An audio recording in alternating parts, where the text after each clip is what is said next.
Օրվա խորհրդի արդիվ դուք առավոտյան առաջարկներով էիք հանդես եկել, տեսաուղերձ էիք հղել, ապագայի և խաղաղության ձեր տեսլականի վերաբերյալ, որ պարագայում դա հնարավոր կլինի իրագործել և արդյոք այսօր հավատում եք խաղաղության հեռանկարին այս իրողությունների պայմաններին։ Մենք ներկայացրել էինք մեր քայլեր, որոնք տանում են դեպի ապահով խաղաղություն։ Նախ այսօր մեր բանակի տոնն է, ես ուզում եմ շնորհավորել մեր սպաներին, գեներալներին, ենթասպաներին, մեր զինվորներին, մեր հայ ժողովրդին այս պայծառ տոնի առիթով։ Ցավոք այնպես է ստացվել, որ այս տոնը շատերի համար դարձել է տոն այլևս չէ եւ ինչ որ հիասթափությունների հետ է կապված անվստահություն եւ այլն։ Մենք սա պարտադիր պետք է ուղղենք, շտկենք, որովհետեւ մենք պետք է ունենանք ուժեղ բանակ։ Մենք պետք է ունենանք մեզ պաշտպանելու կարողություն։ Եթե մենք չունեցանք ինքներս մեզ պաշտպանելու կարողություն եւ մեր խաղաղությունը կախված եղավ ուրիշի կամքից, ուրիշի թելադրած պայմաններից, դա խաղաղություն չէ։ Դա ինքնախաբեություն է, դա վտանգավոր ինքնախաբեություն է մեր ապագայի համար։ Եվ ոչ մի բան նշանակություն չունի, եթե դու չունես անվտանգություն։ Որևէ բան այսօրվա աշխարհում այնպես է, դու պետք է ունենաս ինքդ քեզ պաշտպանելու կարողություն։ Ինչ վերաբերում է այսօրվան շատ դատապարտելի ուղղակի նսեմացնող արարքեր, ամոթալի վախկոտություն ուղղակի, որ իշխանությունը հոկտեմբերի 27-ը նախատեսեց, որ ներողություն, հունվարի 27-ը նախատեսեց որպես հիշատակի օր, այն էլ օրենքի մակարդակով։ Սա ամոթալի վախկոտություն է, որովհետև դա արվեց պատահական ընտրված օր է, պաշտոնական, ձևական ընդամենը, որը չունի ոչ մի բովանդակություն։ Այդ օրը մեզ համար չունի ոչ մի հիշողության նշանակություն, մեր արժեքների համար։ Մենք այսքան ցավոք սրտի ստացվել է, բայց մենք օրեր ունեինք, որոնք պետք է ընտրեինք որպես այդ օրերից մեկը, սեպտեմբերի 27, սեպտեմբերի 19, մենք այս օրերից որևէ մեկը, մենք հունվարի 28-ը հենց այդ կարևոր տոնի խորհուրդն է, եւ այդ օրը պարզապես ընտրվել է պաշտոնյաների հարմարության համար, որ նրանք գան իրենց համար հարմար, որ իրենց ավելորդ հարցեր չտան, գան, նախատեսեն, գնան իրենց ֆորմալ արարողակարգի իբր մասնակցեն ու վերջացնեն դրանով, որովհետև դա ստացվել է նրանց համար որևէ արժեք չունի։ Ես միանշանակ դա կոնկրետ քաղաքական ընտրություն էր։ Սա ոչ պատահականություն էր, ոչ էլ ինչ որ արժեքներ, սա կոնկրետ քաղաքական ընտրություն էր եւ դրա համար մենք այսօր այո պետք է ցույց տանք, որ մենք մեզ համար չափազանց կարևոր է հենց այս օրը, մեր նվիրական օրերից մեկն է, որը մեր ոչ միայն շնորհավորում ենք, փառք ենք տալիս մեր բանակին ու պետք է ունենանք այո ուժեղ բանակ, եւ այդ մեր ներկայացած քայլերը դրանից էր, բայց նաեւ մենք ցույց ենք տալիս, որ մենք հարգում ենք մեր սուրբ հերոսների սուրբ հիշատակը, նրանց սխրանքը, մենք պարտք ունենք նրանց ընտանիքների առաջ, մեր քաղաքացիների առաջ եւ դրա համար եմ ես նշել, որ մենք պետք է ունենանք բանակ, որը ունի այո քաղաքացիների վստահությունը, որտեղ զինվորը պաշտպանված է, սպան հարգված է եւ որի հետ հաշվի են նստում։ Եվ ամենակարևորը մենք պետք է ունենանք հաշվետվողականություն ու ճշմարտություն։ Դրա համար ես հատուկ ասել եմ, որ մենք հրապարակելու ենք 44 օրյա պատերազմի վերաբերյալ քննիչ հանձնաժողովի զեկույցը, որը Նիկոլ Փաշինյանը ամեն ինչ անում է, որ չհրապարակի, որովհետև այդ կերպ ես ուղղակի համոզված եմ, որ փորձում է կոծկել իր ձախողումները։ Մենք պետք է ամեն ինչ եւ առաջին մեր քայլերից մեկը հենց դա է լինելու, հրապարակել դա։ Եվ այո, այդ հանձնաժողովի զեկույցը, որ տեսեք, այստեղ հարցը չի այդ զեկույցը եւ պետք է անպայման ինչ որ եղել է, պետք է հրապարակվի, հասկանը ամբողջությամբ բացելով, այո, որ մեր ժողովուրդը իրավունք ունի իմանալ, հասարակությունը այդ ձախողումների պատասխանատվության հարցերի պատասխաններ, որոնք կարևոր են, եւ այն պատճառաբանությունները ժամկետը անցել է, սա է արել եւ այլն, դա ինչ պատճառաբանություն է ձևական, այն ահռելի մեծագույն համեմատած այն հարցերի, որ առաջ են եկել։ Այնպես որ սրանք նույնպես կարևոր հարցեր են։ 27-ի մասին խոսեցիք, ձեզ համար զարմանալի չի, որ այդ օրենքի նախագիծը զոհված զինվորի հայրերն այլ մշակի ԿՊԱ-ական։ Տեսեք, ես հարգանք ունենալով զինվորի սխրանքի հիշատակի առաջ չեմ ուզում այդ մասով առաջ ես միայն ասում եմ սա ԿՊ իշխանության որոշումն է սա ԿՊ իշխանության Նիկոլ Փաշինյանի ղեկավարությամբ քաղաքական կոնկրետ ընտրություն է քաղաքական որոշում է եւ սա ես նորից եմ ասում սա ամոթալի վախկոտություն է որ արել են որը ընդհանրապես մեր հուշերի մեր նշանակության հետ կապ չունի որ սա հիշատակ չէ որ նրանք արեցին սա ուղղակի անհարգալից վերաբերմունք է պատերազմի զոհերի հիշատակի օրն է եւ հատուկ օր չեն ընտրել որ այսպես ասած տարանջատում չլինի այլ ընդհանուր այսպես միասնական մեկ օր լինի սա այնքան ծիծաղելի է ու այնքան անընդունելի է չես կարող ոչինչ դրա այն աստիճան անընդունելի է որ դրա դեմ անիմաստ է ինչ որ փաստարկ վերել ինչ է նշանակում բոլոր զոհերի մենք ունենք կարևորագույն մեզ համար օրեր, որոնք ոչ միայն մեզ համար դժվարության օրեր են, բայց նրանք պետք է լինեն սիմվոլներ նաև մեր ուժի զարգացման վեր հառնելու համար։ Սա ինչ է նշանակում ընտրել ենք բոլորի համար։ Դա բովանդակություն մեզ համար, հայ ժողովրդի համար, դա բովանդակություն չունեցող Տեսեք, դրա համար եմ ասում, մենք դրանցից, այո, բայց մենք դրանցից այդ կարևորագույն այդ ջերմուկի վրա հարձակման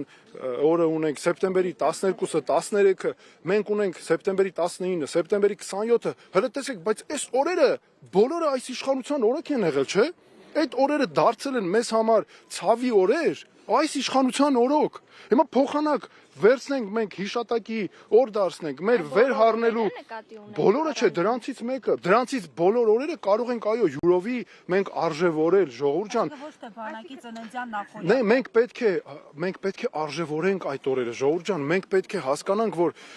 դրանք մեզ համար նվիրական օրեր են մեզ ամեն մի օրը մեր ժողովրդի քաղաքացիների համար սրտում ցավի ուրախության ուժի օրեր են հասկանում եք հունվարի 27-ը մեզ համար այն էլ բանակի նախօրեին ինչ է տալիս սովորական ընտրված օր է ես նորից եմ ասում այդ օրերը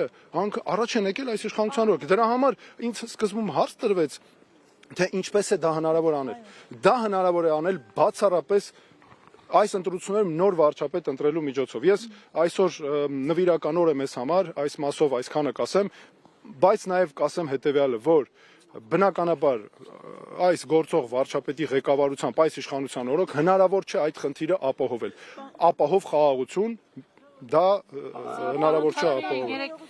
հիշատակը միայն հիշատակի օր սահմանելով են հարգում կամ նրա հարազատների Նիկոլ Փաշինյանը օրինակ երեք էլի անվտանգության շքախմբով այստեղ են այդպես էլ ծնողների դա դուք դրանով ծնողների աչքերին չի կարողանում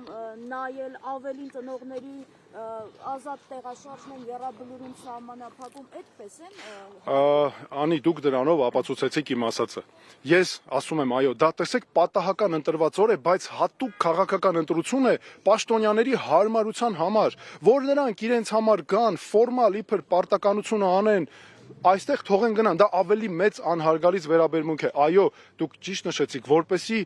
նրանք չնայեն ծնողի զոհված զինվորի ծնողի աչքերի մեջ տեղահանվածների աչքերի մեջ որովհետև այդ սրանք ամբողջը նրանց օրոք է եղել դրա համար այս ընտրությունն էլ կատարվել է ըստ այդմ Պարոն Թաթոյան այդ օրը այսինքն հենց միայն նրանց համար են որովհետև մենք նկատեցինք որ երեք մի քանի ծնողներ են եկել պաշտպանելու իրենց երեխաների շիրիմները որպեսզի իշխանականները չկարողանային իրենց խոսքերով ասած մոտենալ եւ բախվել եւ նրանց գնալուց հետո անգամ այստեղ մարդաշատ չէր ինչպես այսօր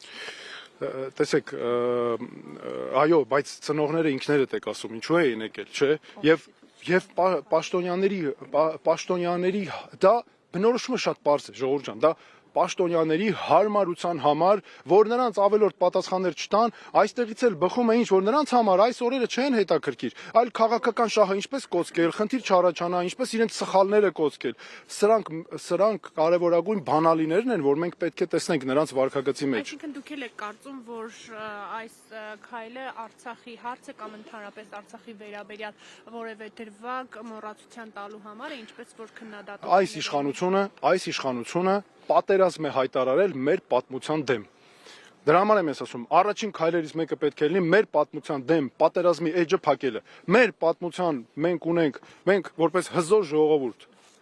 ուժեղ ազգ, աշխարհասփյուր, աշխարհացանց, մենք ունենք այնքան զորություն եւ ուժ, որ մենք ընկել ենք ինչի հետևից մոռացության ենք տալիս մեր պատմությունը ինչի, որ ինչ որ քաղաքական իշխանության պաշտոնյաներ, որ կարողանան կոչել իրենց սխալները։ Սա է ամբողջ տրամաբանությունը։ Խոսել այն մասին ռազմական բալանս վերականգնելու մասին եք ձեր առաջարկների մեջ խոսել ու ասել եք, որ ձեր պաշտոնավարման վերջին շրջանում արդեն $1 միլիարդ հնարավոր է ավելացնել Հայաստանի ռազմական բյուջեն։ Այդ մասին իշխանությունը միշտ ասում է ինչքան ուժեղ բանակ Ադրբեջանից, իսկ Թուրքիայից էլ ուժեղ, միշտ այսպես են հակադարձում, ուժեղը հարաբերական է, ումից ուժեղ։ Դուք ո՞նց եք դա պատկերացնում։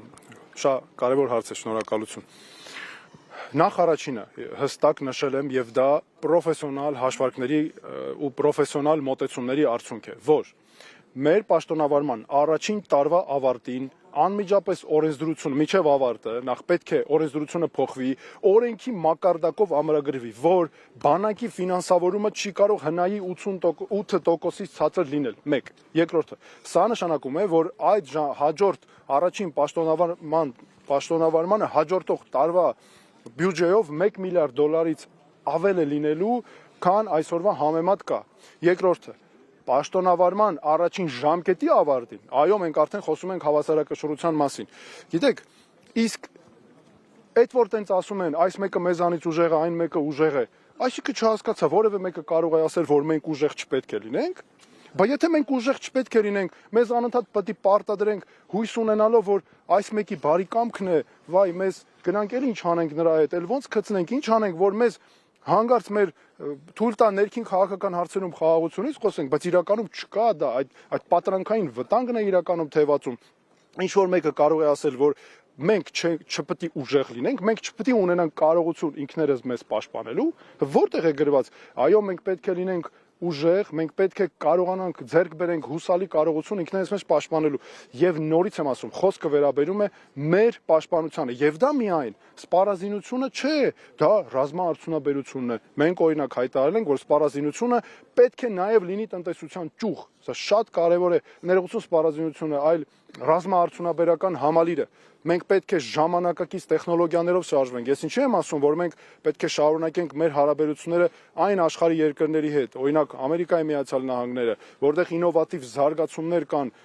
բարձր նվաճումներ կան, որպեսզի բերենք ներդնենք մեր երկրում, մեր բանակում, մենք ժողովուրդ ջան պետք է կարողանանք ինքներս մեզ պաշտպանել։ Բանաձևը շատ պարզ է, շատ մաքուր է։ Մեզ ոչ մեկ չի կարող այդ հարցում ասել, իսկ ինչ եք դուք ուժեղանում։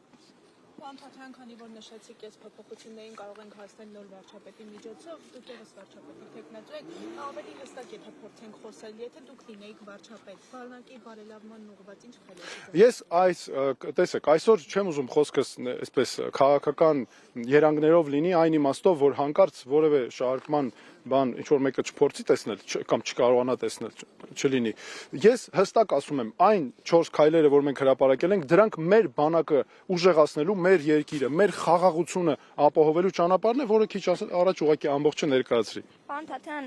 ինչ քննարկումներ կան մասնակցության ֆորմատի հետ։ Ներեցեք, դրա մասին առիթներ կունենանք շատ խոսելու, այսօր ուղղակի ես կարծում եմ մենք պետք է մեր խոսքը, մեր գործը նվիրենք մեր բանակին, նաև հարգելով հարգանքի տուրք մատուցելով մեր հերոսների սուրբ հիշատակի ու սխրանքի առաջ մեր զոհվածների ծնողների նաև հարգանքը մատուցելով եւ նրանց մենք պարտք ունենք տալու այդ իսկ պատճառով այդ թեմաներով երևի հաջորդ մի ուրիշ անգամ խոսենք։ Շնորհակալություն։